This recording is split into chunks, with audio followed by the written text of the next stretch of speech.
Assalamualaikum warahmatullahi wabarakatuh. Selamat siang semuanya. Baik, pada hari ini saya akan menjelaskan tentang statistik non-parametrik, yaitu uji Spearman rank order ya. Baik, uji Spearman rank order ini merupakan bagian dari statistik non-parametrik. Kemudian Spearman rank order ini bertujuan untuk mengetahui hubungan antar variabel. Jadi, apakah variabel itu bersifat positif atau negatif. Itu ya.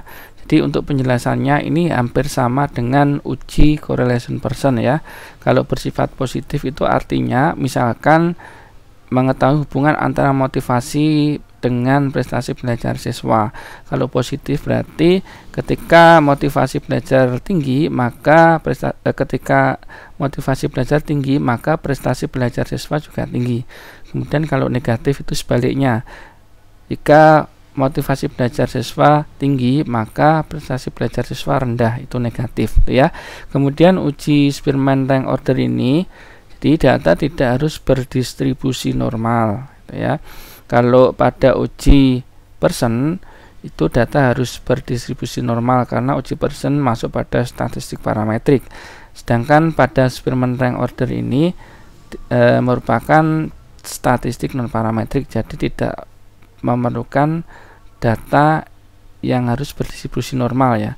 Nah, kemudian yang digunakan pada Spearman rank order ini jenis data itu ordinal ya. Kalau pada person itu data interval atau rasio, tapi pada Spearman rank order ini data ordinal ya.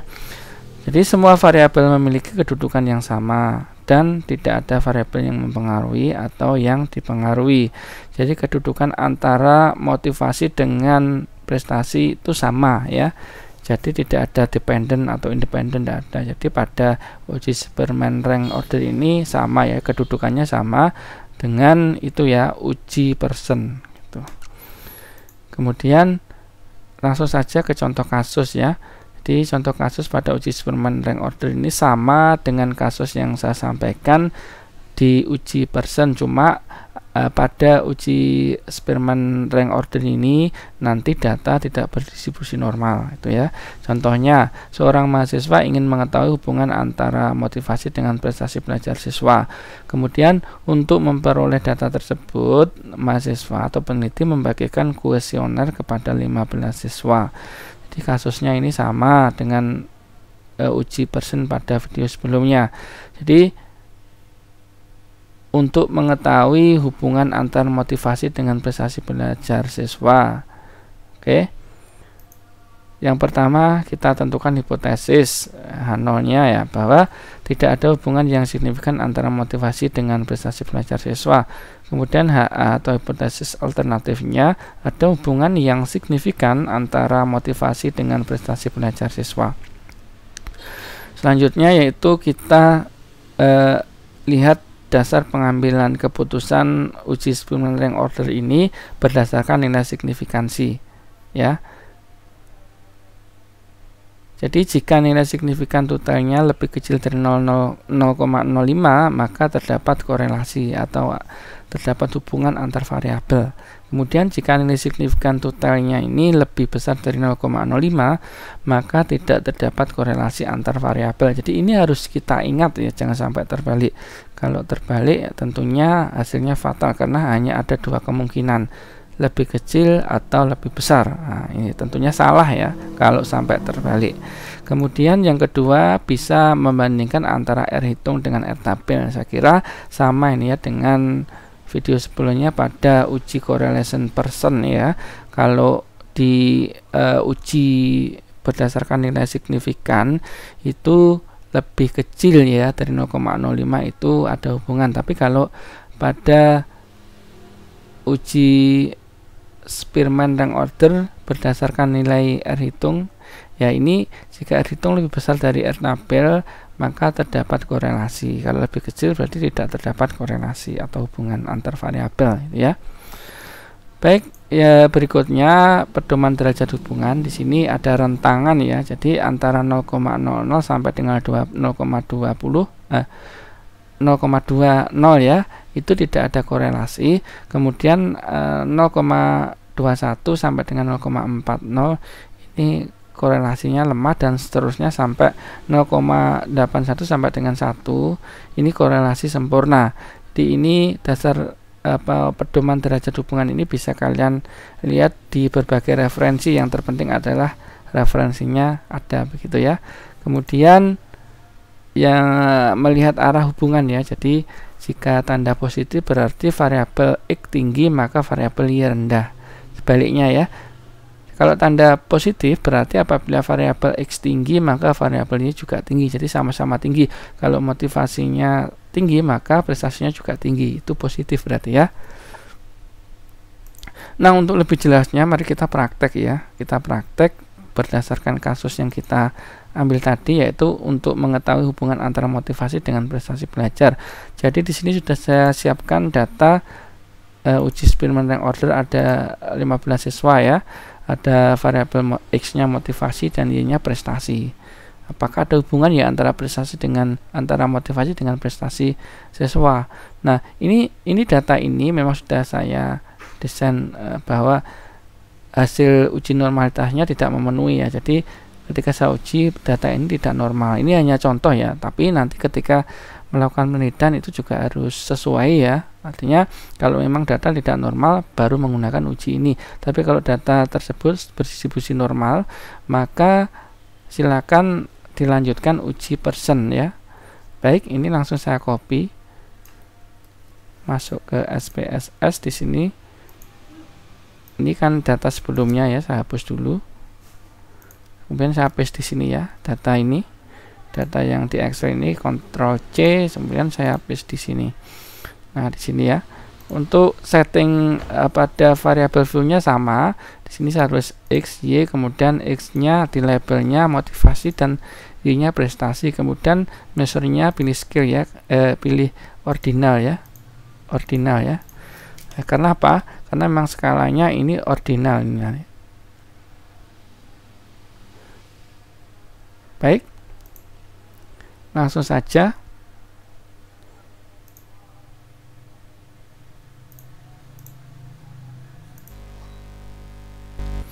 ya. Baik, saya lanjutkan. Ini datanya sudah saya masukkan di sini ya. Untuk variabel view-nya sudah seperti ini. Kemudian yang pertama saya uji dulu normalitasnya, apakah data ini berdistribusi normal gitu ya. Nah, ini data kan di sini ya. Saya masukkan, kemudian di plot saya centang normality plots. Kalau sudah, saya klik OK.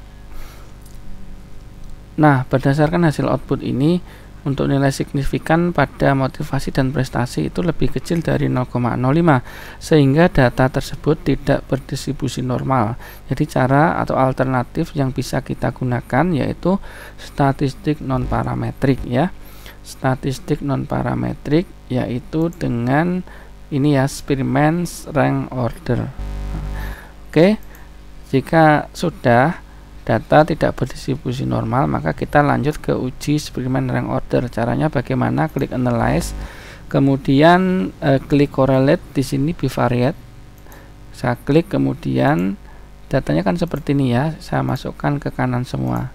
Nah, kalau sudah, kita lihat di sini kan correlation koefisiennya ini kan persen, kita hilangkan, kemudian kita pilih Spearman. Kalau persen ini statistik parametrik ya, yang sebelumnya atau di video sebelumnya sudah saya jelaskan. Kalau yang Spearman rank order ini statistik non parametrik. Ini saya centang, ini tetap total, kemudian di sini flag signifikannya, korelasinya tetap. Oke, jika sudah saya klik OK. Maka akan muncul hasil output SPSS di mana nanti akan kita interpretasikan. Nah, ini ya, non parametric correlation. Jadi ini masuk pada statistik non parametrik. Acuan datanya yaitu skalanya ordinal.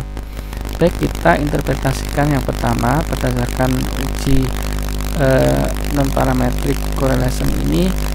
Untuk motivasi terhadap prestasi, apakah ada pengaruh secara signifikan? Kita lihat ya dasar pengambilan keputusan pada slide ini ya.